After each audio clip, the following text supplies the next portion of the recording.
Hi everyone and welcome back to Food is Life. I'm super happy to see you. In today's video we will prepare a traditional Polish street food called zapiekanka. It's a delicious meal that doesn't require many ingredients, but it will provide you with amazing experience for you, your friends and your family.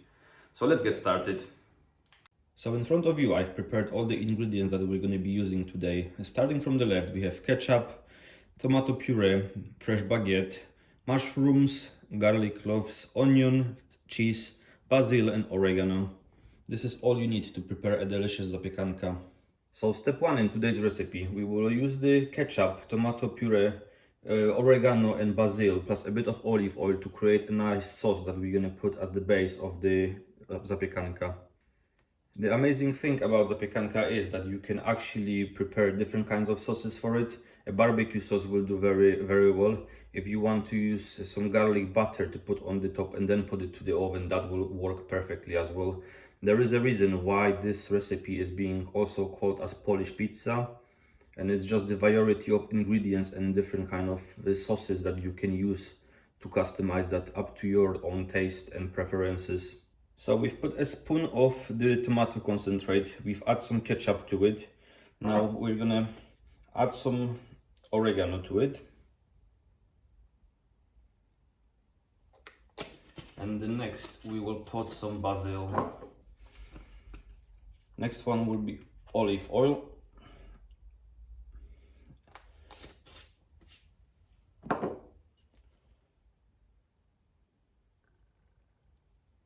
So now we will take and mix those ingredients together. If you think that you want the sauce to be more liquidy, just add a bit of water to it and that will do just fine. We will also add some salt and pepper in a second.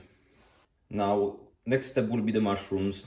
The big mushrooms, we will cut them into slices. When the small ones, we will grate them and then fry them. So let's start cutting the mushrooms. We're gonna use our self-cutting knife. And while you're cutting the mushroom, make sure that you cut them around that thickness. You don't want them to be on the top of the zapiekanka and then burn in the oven. As you can see, our big mushrooms are cut already. Now, just to show you how easy it is to grate mushrooms, I will give you an example just on that one. You take the grater and you just go down. Now, the mushroom that we just grate will go onto a pan, but to make sure that they are even more delicious, we will cut that onion. Sorry guys. And chop it into little pieces. The other half we will cut it nicely into slices so we will have a bigger piece. I will show you two different ways of how you can make that zapiekanka. So again, let's use our self-cutting knife, and just like that our onion is chopped. Now it's time for the other onion, and it's sliced. So we've preheated the pan a bit. We're gonna add some olive oil. Not too much, because first we're gonna fry the onion and the garlic. Now let's spread the olive oil around the whole pan. When we will get to frying the mushrooms, we will add a bit of butter just to make sure that the flavor of them is much more rich than they would normally be just on olive oil. You don't want to put butter straight away at the beginning, because the higher temperature of the pan will burn the butter and the taste will not be great after that. Now let's add the onion.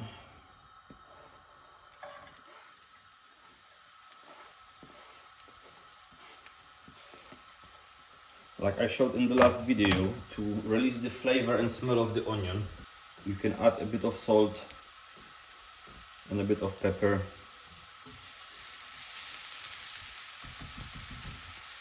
Now we will also add the garlic. 1 and 2. We will cut it off with the knife. Now let's add our mushrooms to the mix. Spread them nicely around the pan. And now let's give it a minute or two. And now, if you're ever in a Polish shop, please go to the cashier and ask them if they have Maggi. It's a delicious mix that you can use for salads, you can use it for soups, especially for soups. If you ever visit Poland, people use it quite often. And this one actually goes surprisingly well with mushrooms itself. So I will add a bit to the mix. but not too much because it actually has a very strong flavor. Now we're gonna mix it a bit more and make sure that the water vaporizes. Now on top of that we will just add a little bit of butter just so the taste of it is rich, and after mixing it for a few minutes I will put that on a side so that it can cool down. Now in this step we have a very important decision to make because we need to decide how long we want our zapiekanka to be.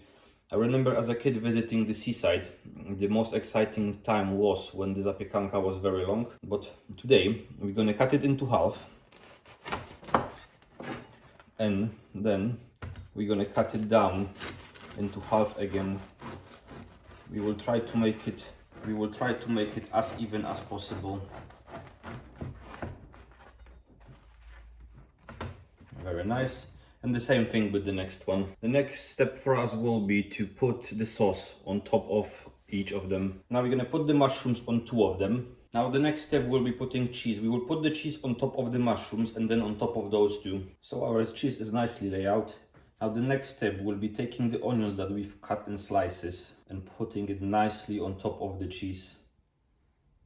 Now when the onion is already on the cheese, the next step will be putting the mushrooms. And after that, we're gonna put that zapiekanka into a preheated oven to 180 degrees. So I will not be recommending you any time because the time will depend on the bread and on the cheese that you have on top. But it won't be too long. Once the cheese is nice and gold on the top, you're ready to go. So now just one last look on that zapiekanka before it's going to the oven, and the next time you will see it, it will be ready to eat. Okay everyone, so our delicious zapiekanka is out from the oven and this is what we receive. I've put the ketchup on top of it already because there is no zapiekanka without ketchup. Now the one thing left to do is to put it on a plate and enjoy it. So I hope you will have an amazing meal. So this is all I had prepared for you today guys. I will see you in the next video, and remember, food is life.